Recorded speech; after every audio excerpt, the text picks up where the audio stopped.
جی، سبت حسن گیلانی چوپال کے plate form سے آپ کے سامنے حاضر خدمت ہوں۔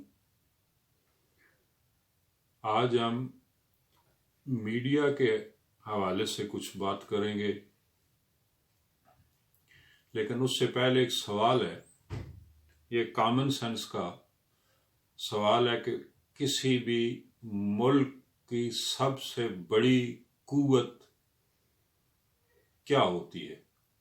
سب سے بڑی قوت، تو اگر آپ کے دماغ میں یہ آ رہا ہے کہ کسی ملک کے پاس سب سے بڑی قوت فوج ہوتی ہے تو آپ کا جواب غلط ہے۔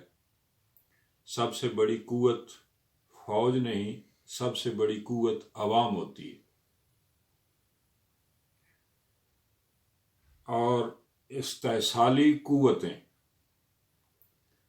خواہ ماضی کی موروثی استبدادی بادشاہتیں ہوں یا آج کے دور کی آمریتیں ہوں،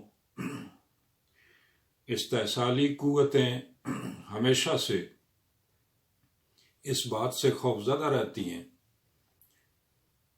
کہ عوام اکٹھے نہ ہو پائیں، لہذا انہیں آپس میں تقسیم کرنے کے لیے وہ مختلف حربے آزماتے ہیں، مختلف ہتھ کنڈے آزمائے جاتے ہیں۔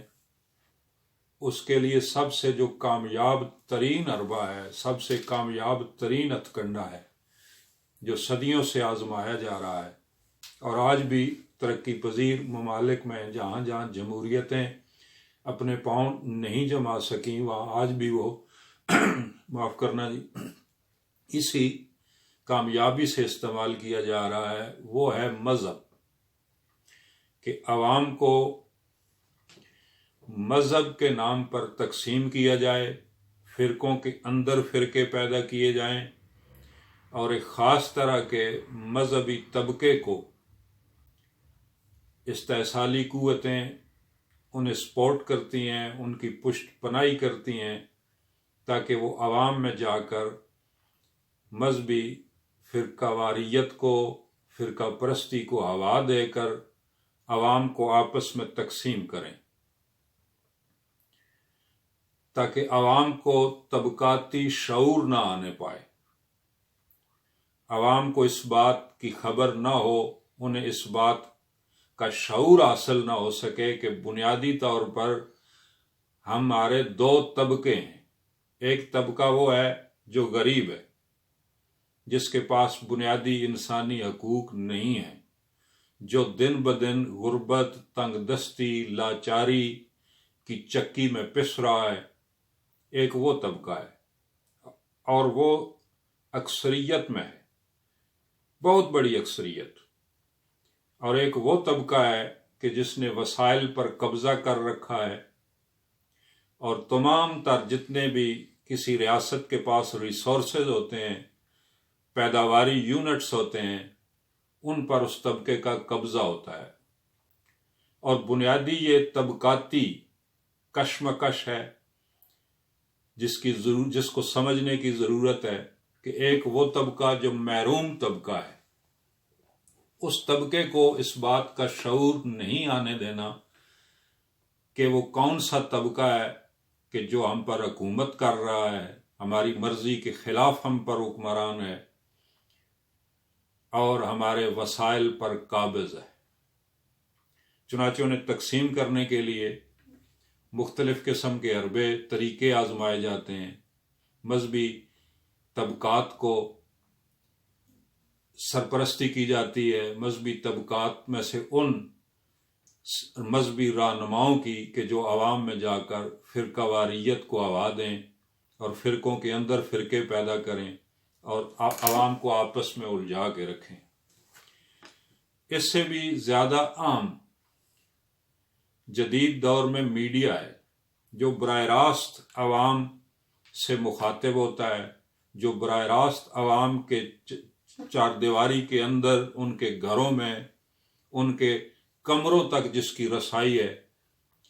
لہذا میڈیا ایک مؤثر کردار ادا کرتا ہے اور اسے مؤثر کردار ادا کرنے سے روکنے کے لیے میڈیا پر کنٹرول حاصل کیا جاتا ہے۔ بہت سارے لوگوں کی رائے یہ ہے، بہت سارے دانشور بھی یہ سمجھتے ہیں کہ ہمارے ہاں جنرل پرویز مشرف نے میڈیا کو آزادی دی تھی، اس نے بہت سارے چینلز کو اجازت دے کر دراصل میڈیا کو ترقی دی تھی، میڈیا کو آزادی دی تھی، جو کہ بنیادی طور پر یہ غلط خیال ہے۔ یہ بنیادی طور پر میڈیا کو آزادی نہیں دی تھی، بلکہ میڈیا کے خلاف ایک سازش تھی۔ وہ سازش یہ تھی کہ ایک طرف وہ میڈیا تھا کہ جن کا کچھ صحافتی پس منظر تھا، جن کے پاس 10 20 30 40 50 سال کا پرنٹ میڈیا کا تجربہ تھا۔ وہ بھی چاہ رہے تھے کہ ہمیں الیکٹرانک میڈیا میں آنے کا موقع ملے، لیکن وہ بہت تھوڑے لوگ تھے، بہت چند ایک لوگ تھے۔ اس کے مقابلے میں ایک وہ نودولتیہ طبقہ تھا کہ جس کا نہ ماضی میں کسی صحافت سے تعلق رہا ہے، نہ ان کا کوئی کسی سماج سدھار سے کوئی تعلق تھا، کوئی سونے کا سمگلر تھا اور کوئی پراپرٹی ڈیلر تھا، کوئی ناجائز دولت کما کے بیٹھا ہوا تھا، اور اس ناجائز دولت کو تحفظ دینے کے لیے اسے میڈیا کے تحفظ کی ضرورت تھی۔ تو چنانچہ دل کھول کے ایسے لوگوں کو اجازت دی گئی اور انہوں نے چینل بنا لیے، اور ان چینلز پر ان اینکرز کو بٹھایا گیا جن کا کوئی صحافتی پس منظر نہیں تھا، جن کے پاس نہ کوئی سماجی شعور تھا، نہ کوئی تاریخی شعور تھا، نہ کوئی مذہبی شعور تھا، نہ کوئی جمہوری شعور تھا۔ ان کی صرف واحد قابلیت یہ تھی کہ اسٹیبلشمنٹ کی لائن کو کیسے فالو کرنا ہے، اور جو اسٹیبلشمنٹ نے گزشتہ 70 سالوں سے ہمیں بیانیہ دے رکھا ہے، اس بیانیے کا کس طرح پرچار کرنا ہے، اور جو لوگ اس بیانیے سے اتفاق نہیں کرتے ان پر سوال اٹھانے کی بجائے، ان کے ساتھ ڈائلاگ کرنے کی بجائے ان کو تضحیک کا نشانہ بنایا جائے، ان کی حب الوطنی کو شک و شبہ کی نظر سے دیکھا جائے، اور اس طبقے کو غدار ثابت کیا جائے کہ یہ بنیادی طور پر اینٹی اسٹیبلشمنٹ نہیں بلکہ اینٹی اسٹیٹ طبقہ ہے۔ چنانچہ یہ کام آپ کے سامنے زور و شور سے ہو رہا ہے۔ جو آزاد فکر صحافی تھے، جو جمہوریت پسند صحافی تھے، انہیں اس موجودہ دور میں بلکہ گزشتہ 2 سالوں کی تاریخ اٹھا کے دیکھ لیجئے، چن چن کے چینل سے فارغ کروایا گیا، ان کے مالکان پر دباؤ ڈال کے اسٹیبلشمنٹ نے انہیں وہاں سے نکلوایا، اور ان کی جگہ انہیں بٹھایا گیا جو ان کے خاص ڈنڈورچی تھے، جو بنیادی طور پر ایجنسیوں کے مخبر ہیں، جن کا کوئی کام نہیں ہے کہ جھوٹ بولنا۔ جیسا کہ آج پرائم منسٹر کا انٹرویو لیتے ہوئے میں تھوڑی سی نشاندہی کرتا چلوں، جو نبوؤں کا جوڑا جسے کہتے ہیں، نبوؤں دا جوڑا سب باغا وچوں تروڑیا، یہ نبوؤں کا جوڑا یہ بھی انہی میں سے ہیں جو آج پرائم منسٹر کا انٹرویو لے رہے تھے۔ ان کا بنیادی اور دھڑلے سے صاف صاف جھوٹ بولتے ہیں، عوام کو بے وقوف بناتے ہیں کہ آج فلاں لیڈر نے، نواز شریف نے $2 بلین جمع کروا دیے ہیں۔ بھائی کوئی پروف لاؤ، کوئی ثبوت لاؤ، لیکن پروف، کسی ثبوت کا ان سے کیا تعلق؟ ان کا تو کام ہی عوام کو بے وقوف بنانا ہے، جھوٹا پروپیگنڈا کرنا ہے، اور اپنے حرام کے نوالوں کو حلال کرنا ہے۔ ان کی بس یہی صلاحیت ہے۔ تو چنانچہ اسٹیبلشمنٹ اپنی اس سازش میں پوری طرح کامیاب ہوئی ہے کہ اس نے پورے میڈیا کو اپنے پنجوں میں جکڑا ہوا ہے۔ جتنے بھی چینلز ہیں وہ 50 ہیں، 60 ہیں، 70 ہیں، سوائے اکا دکا لوگوں کے جن کا کوئی صحافتی پس منظر تھا، جن کے پاس کوئی پروفیشنلزم تھا، وہاں بھی اب بہت گھٹن پیدا کر دی گئی ہے۔ ان لوگوں کو بھی عوام کو سچ بتانے کے لیے بہت مشکلات کا سامنا ہے۔ وہ بہت مشکلات کا سامنا کرتے ہوئے بہت الفاظ کو چن چن کے وہ کوشش کرتے ہیں کہ کچھ 5-10% سچ بول دیا جائے، اس کے علاوہ یہ جو مین سٹریم میڈیا کے یہ جو چینل ہیں جن کے مالکان کا صحافت سے کوئی تعلق ہی نہیں ہے، کوئی پراپرٹی ڈیلر ہے، کوئی سونے کا سمگلر ہے، کوئی ناجائز فروش ہے، کوئی ناجائز دولت کمائے ہوئے لوگوں کا، یہ بنیادی طور پر یہ اسٹیبلشمنٹ کے ڈنڈورچی۔ تو اس میڈیا کا کامیاب استعمال کر کے موجودہ حکومت، بلکہ ان پر الزام ہی حکومت کا، یہ بنیادی طور پر تو بیانیہ اسٹیبلشمنٹ کا ہے، تو انہوں نے عوام کو ایک نیا نعرہ دیا کہ یہ جو ہم آج بنانے جا رہے ہیں یہ ریاست مدینہ ہے، ہم نے یہاں ریاست مدینہ کی تشکیل کرنی ہے۔